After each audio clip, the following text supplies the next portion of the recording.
On one wall of Roy's bedroom was a poster from the Livingston Rodeo that showed a cowboy riding a ferocious lump-backed bull. The cowboy held one hand high in the air, and his hat was flying off his head. Every night before turning off the lights, Roy would lie on his pillow and stare at the poster, imagining that he was the sinewy young bull rider in the picture. 8 or 9 seconds was an eternity on top of an angry bull, but Roy imagined himself hanging on so tightly that the animal couldn't shake him no matter how furiously it tried. The seconds would tick by until finally the bull would sink to its knees in exhaustion. Then Roy would calmly climb off, waving to the roaring crowd.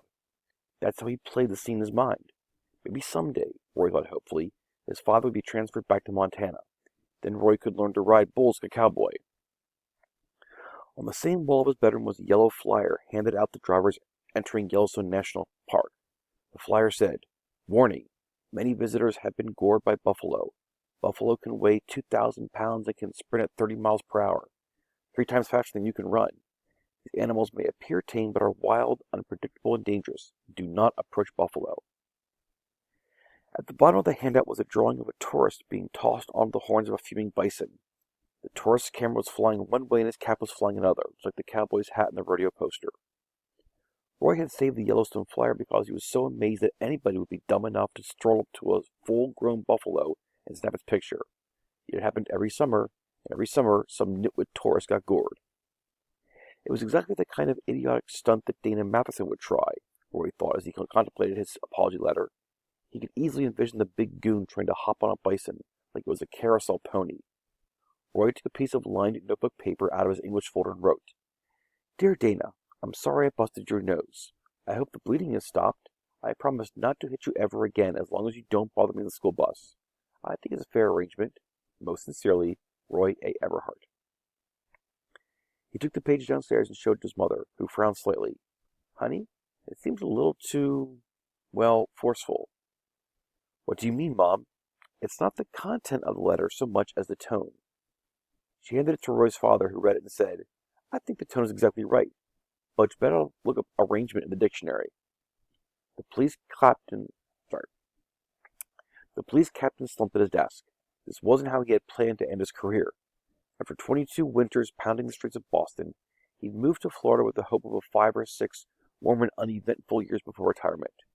Coconut Cove had sounded ideal, yet it had turned out not to be the sleepy little village the captain had envisioned.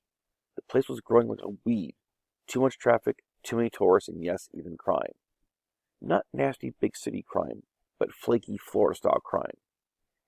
"How many?" he asked the sergeant. The sergeant looked at Delinko, who said, "Total of 6. 2 in each toilet?" "Yes, sir." "How big?" "The largest was 4 feet even. The smallest was 31 inches, replied Officer Delinko, reading matter-of-factly from his report. "Real alligators," the captain said. "That's right, sir." Officer Delinko, sergeant, spoke up. "They're gone now, Captain. Don't worry. A reptile wrangler came and got him out of the Johns." With a chuckle he added, "The little one almost took the guy's thumb off." The captain replied, "What's a reptile wrangler? Never mind. Believe it or not, we found him in the Yellow Pages." "Figures," the captain muttered. Normally an officer of his rank wouldn't get involved in such a silly case, but the company building the pancake franchise had some clout with local politicians. One of Mother Paula's big shots had called Councilman Grandy, who immediately cheered up the police chief, who quickly sent word down the ranks to the captain, who swiftly called for the sergeant, who instantly summoned, last and least, Officer Delinko. "What the heck's going on out there?" the captain demanded. "Why would kids single out this one construction site to vandalize?" "2 reasons," said the sergeant. "Boredom and convenience. I'll bet you $5 is jivvies to live in the neighborhood." The captain eyed Officer Delinko. "What do you think?" "It seems too organized to be kids, pulling on every stake, not just once but twice. Think about what happened today. How many kids do you know who could handle a 4-foot gator?" Officer Delinko said. "Seems awfully risky for a practical joke." "Delinko is no Sherlock Holmes," thought the police captain, but he's got a point. "Well then, let's hear your theory," he said to the patrolman. "Yes, sir. Here's what I think," Officer Delinko said. "I think somebody's got it in for Mother Paula. I think it's some kind of revenge deal." "Revenge?" replied the captain, somewhat skeptically. "That's right," the patrolman said. "Maybe it's a rival pancake house." The officer shifted uncomfortably in his chair. "There is no other pancake house in Coconut Cove." "Okay," said Officer Lingo, rubbing his chin. So then, how about a disgruntled customer?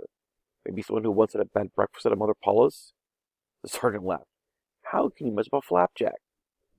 I agree, the captain said. He'd heard enough. Sergeant, I want you to send a patrol car by the construction site every hour. Yes, sir. Either you catch these vandals or you scare them away.